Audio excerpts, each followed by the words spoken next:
Hello everyone, my name is Olivier Defawe.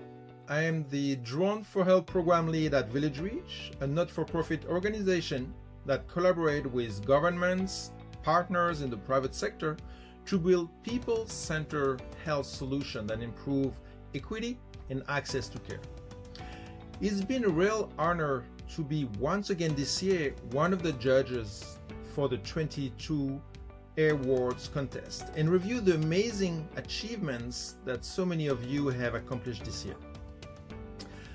I am a big believer of drone technology and specifically its potential to improve the lives of people living in remote and hard to reach areas. I sincerely believe that drone, when used with a fit-for-purpose mindset, can truly change the way remote communities have access to health products, promote equitable access to health services, and support the achievement of universal health coverage. And today I'm here to announce the winner of the Medical and Healthcare Awards in the industry group.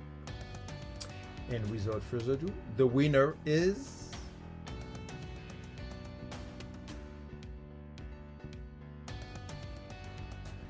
GLOBHE with its VillageReach project. Congratulations, Elena.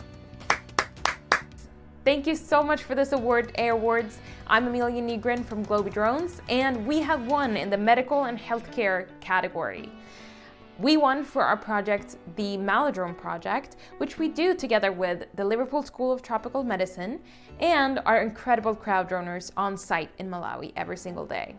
Together, we help prevent malaria outbreaks in Malawi for millions of people, and hopefully we can scale this to other countries to prevent even more people from catching malaria. Thank you so much again, Airwards.